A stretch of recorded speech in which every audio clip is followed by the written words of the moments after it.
Hi everyone, welcome back to i-TUTOR IAS Academy Tamil Nadu History NCERT series. Today we are discussing Unit 9, that is Gupta Empire. So why Gupta Empire is important? The time period of Gupta Empire is 320 to 550 CE is a crucial because it's India's golden age marked by unparalleled advancements in art, science, literature and administration, unifying much of northern India under a stable, prosperous rule that fostered cultural brilliance, significant scientific discoveries, that is like zero and the decimal system, okay, and the flourishing of classical Sanskrit literature, laying a foundation for future Indian civilization. So this is the importance of Gupta Empire. So here is one map. So this is the look at this Indian map of the Gupta Empire. So you will get a more better idea of the location of Gupta Empire. So almost the North India covered by Gupta Empire, 320 in this time period, 320 to 550. So you can Google it also, this map, okay. So you will get more idea about the location. So further he will here we will discuss further. So sources, what are the sources of this period? There are plenty of source material to reconstruct the history of Gupta period. They include literary, epigraphical and numismatic sources. So the Purana throw light on the royal genealogy of the Gupta kings, and contemporary literature, literary works like the Devi Chandra Gupta's and the Mudra Rakshasam written by Vishagadatta provide information regarding the rise of Guptas. And the Chinese traveler Fahian, who visited India during the reign of Chandragupta II, has left a valuable account of the social, economic, and religious condition of the Gupta Empire. And apart from these literary sources, there are inscriptions like the Mehroli iron pillar. So this is Allahabad pillar inscription, okay. So this is one of the source. And inscription and the Allahabad pillar inscription, the first refers to the achievements of Chandragupta I.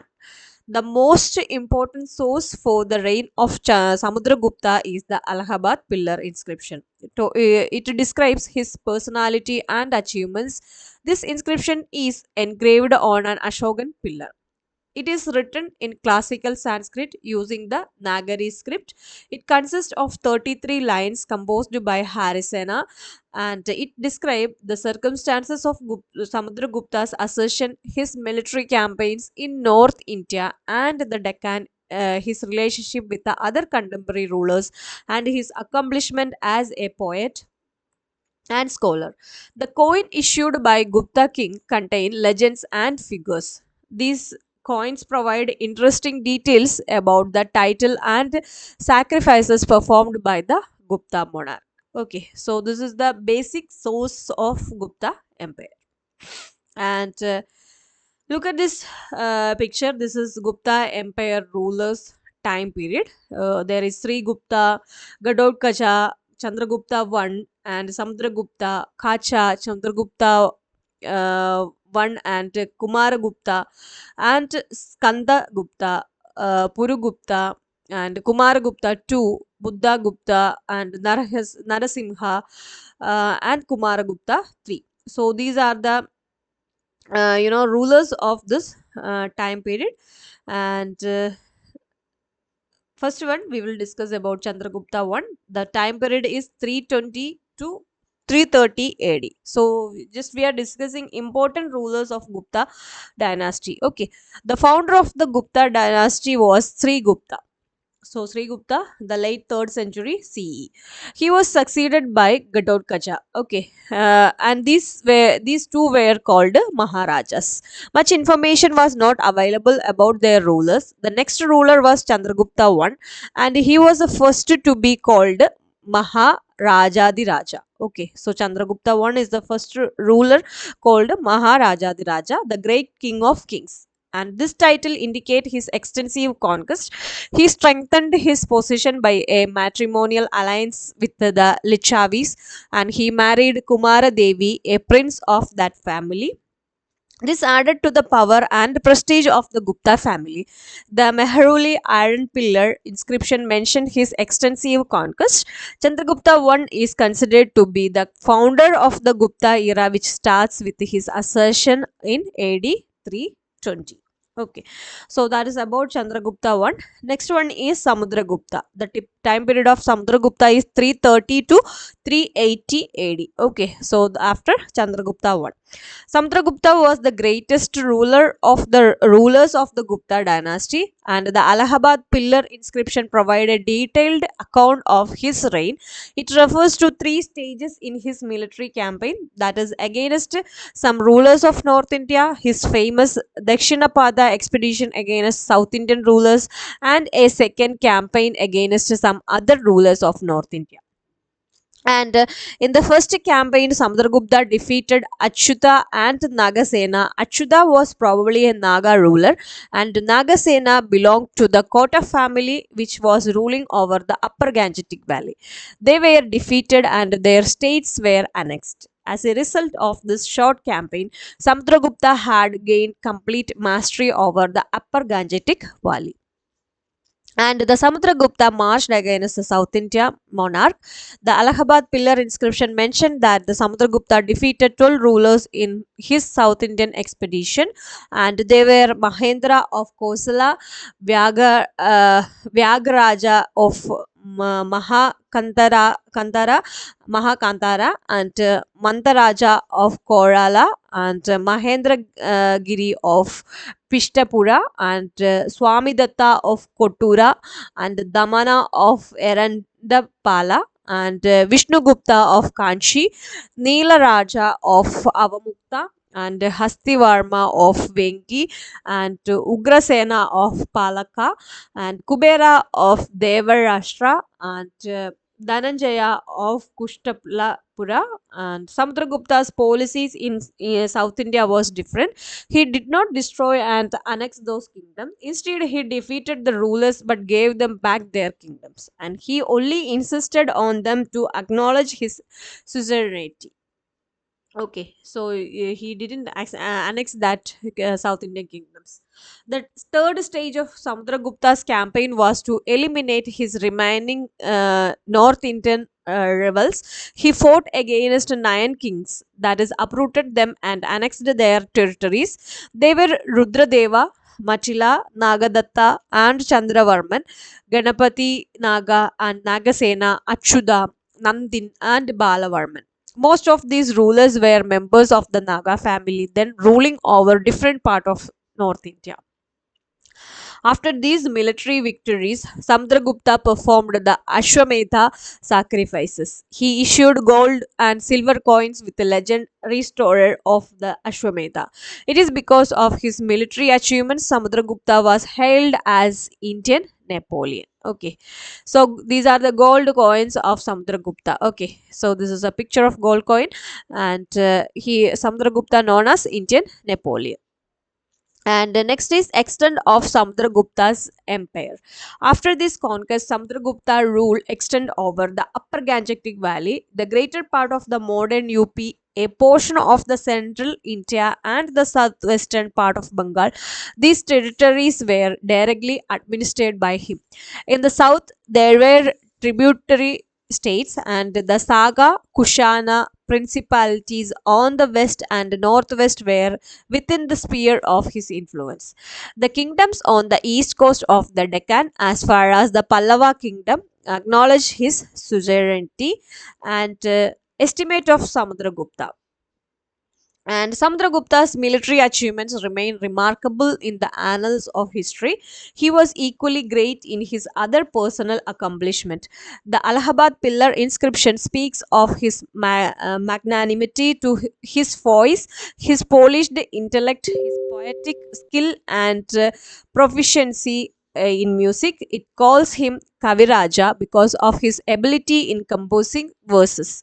His image depicting him with the veena is found in the coin is issued by him. It is the proof of his proficiency and interest in music.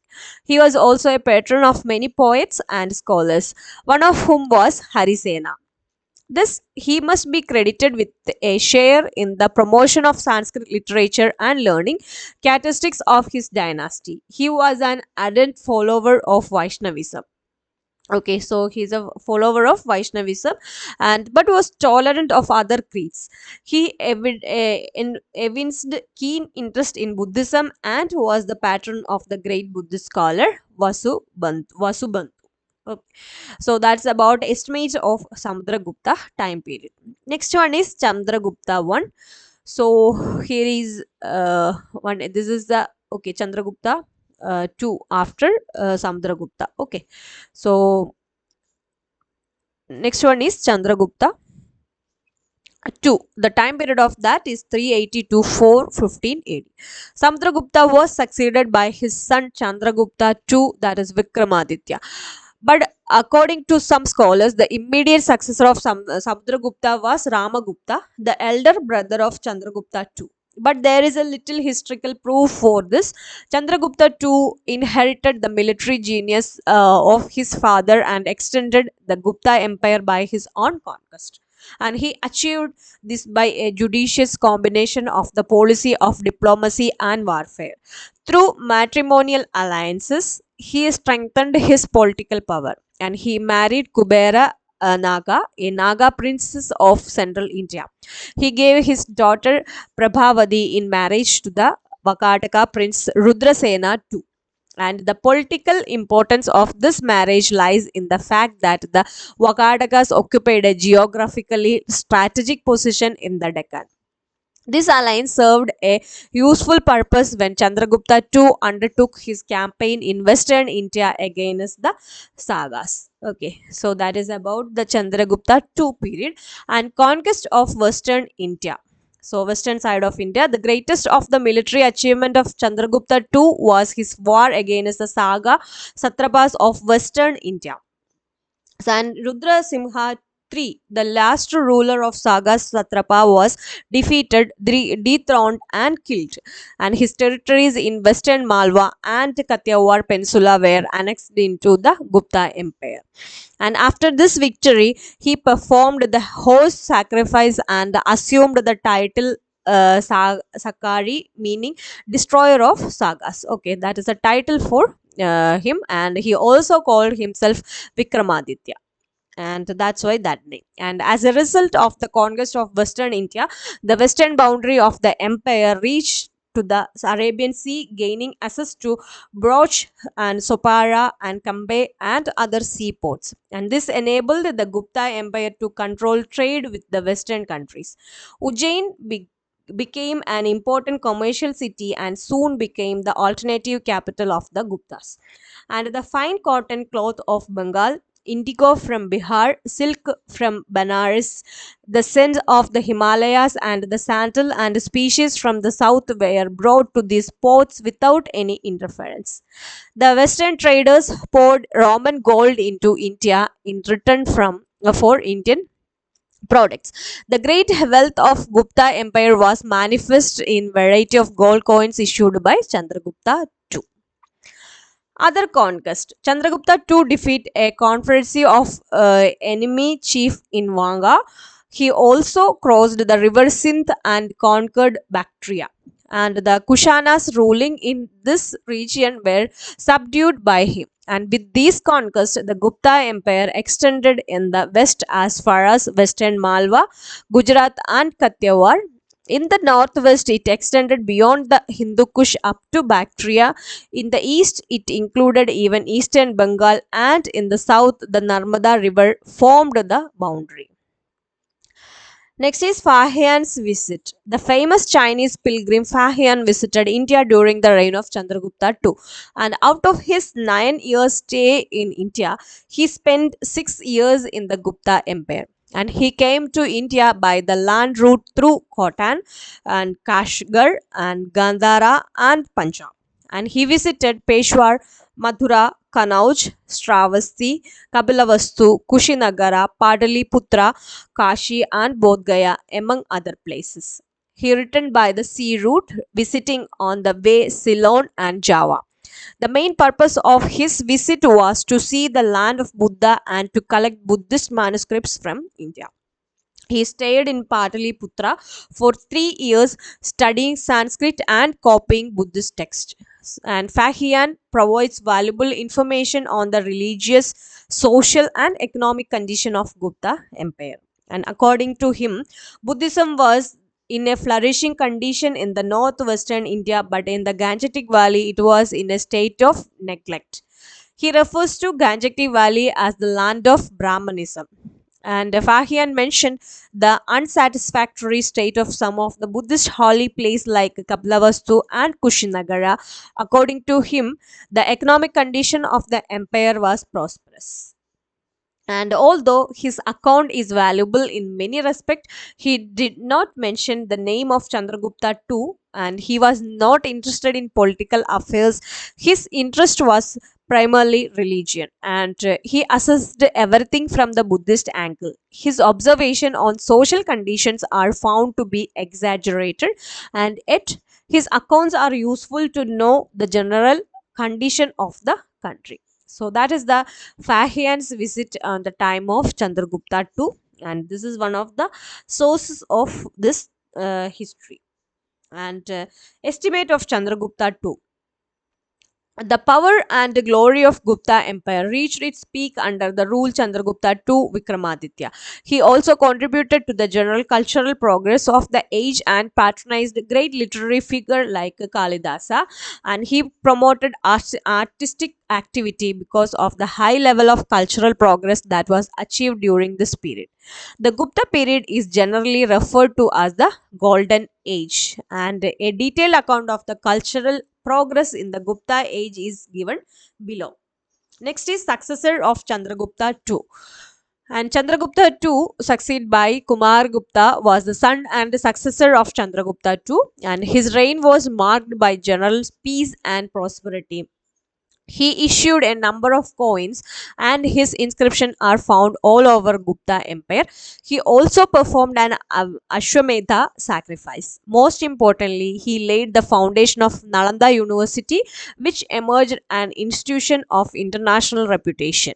At the end of his reign, a powerful, wealthy tribe called Pushyamitra defeated the Gupta army. A branch of the Huns from Central Asia made attempt to cross the Hindu Kush mountain and invade India. But it was his successor Skandagupta who really faced the Hun invasion, and he fought successfully against the Huns and saved the empire. This war must have been a great strain on the government's resources. After Skandagupta's death, many of his successors like Purugupta, Narasimhagupta, Buddhagupta, and Baladitya could not save the Gupta empire from the Huns. So ultimately, the Gupta power totally disappeared due to the Hun invasion and later by the rise of Yashoda Dharma in Malwa. So this is one of the reason for the decline of this empire. And next is Gupta administration. What about the administration of this time? According to inscription, the Gupta king assumed a title like Parama Bhattaraga, Maharajadiraja, and Parameshwara, and Samrat, and Chakravartin. These are the titles of Gupta king. Okay, the king was assisted in his administration by a council consisting of chief minister, a senapati, or commander in chief of the army, and other important officials.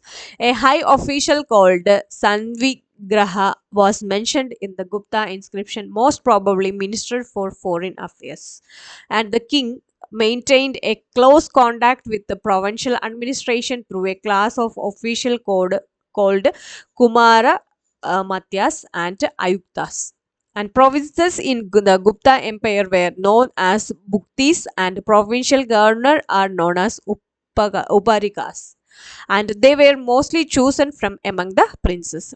Bhuktis were subdivided into Vishyas or districts, and they were governed by Vishyapatis, and Nagara Shreshtis were the officers looking after the city administration, and the villages in the district were under the control of Gramikas. Okay, so this is the administration division of this time, and Fahian's account on the Gupta administration provides useful information, and he characterizes the Gupta administration a mild and benevolent, and there were no restrictions on people's movements, and they ensured a large degree of personal freedom. There was no state interference in the individual's life. Punishment were not severe. Imposing a fine was a common punishment. And there was no spy system. The administration was so efficient that the roads were kept safe for travelers, and there was no fear of thieves. He mentioned that people were generally prosperous and the crimes were negligible. Fahian had also appreciated the efficiency of the Gupta administration, as he was able to travel without any fear throughout the Gangetic Valley, and on the whole, the administration was more liberal than that of the Mauryas. Okay, hope you remember the Maurya Empire, and please refer that video. Okay, and social life. The pre-Gupta period in India witnessed a series of foreign invasions. Indian society had given way to those foreigners who had become permanent residents here. But during the Gupta period, the caste system became rigid, and the Brahmins occupied the top ladder of the society, and they were given enormous gift by the rulers as well as other wealthy people, and the practice of untouchability had slowly begun during this period. Fahian mentions that Chandalas were segregated from the society, and their miserable condition was elaborated by the Chinese traveler. The position of women had also become miserable during the Gupta period, and they were prohibited from studying the religious texts like the Puranas. The subjections of women to men was thoroughly regularized, but it was insisted that they should be protected and generously treated by men. The practice of Swayamvara was given up, and the Manusmriti suggested the early marriage for girls. And in the sphere of religion, Brahmanism reigned supreme during the Gupta period, and it had two branches, that is Vaishnavism and Shaivism. Most of the Gupta kings were Vaishnavites. So they performed Ashwamedha sacrifices, and the worship of images and celebrations of religious festivals with the elaborate rituals made these two religions popular. And religious literature like the Purana was composed during this period, and the progress of Brahmanism led to the neglect of Buddhism and Jainism. Fahian refers to the decline of Buddhism in the Gangetic Valley, but a few Buddhist scholars like Vasubantu were patronized by the Gupta king. And in western and southern India, Jainism flourished. The great Jain council was held at Vallabhi during this period, and the Jain canon of the Shvedambaras was written. Okay, so that is about the religious and social life of Gupta period. And art and culture. Okay, Gupta period witnessed a tremendous progress in the field of art, science, and literature, and on account of this, it has been called a golden age. A few scholars even call this period a period of renaissance, and but it should be remembered that there was no dark period before the Gupta rule. Therefore, the cultural progress witnessed during the Gupta period may be called the culmination of Indian intellectual activities. Art and architecture. In the history of Indian art and architecture, the Gupta period occupies an important place.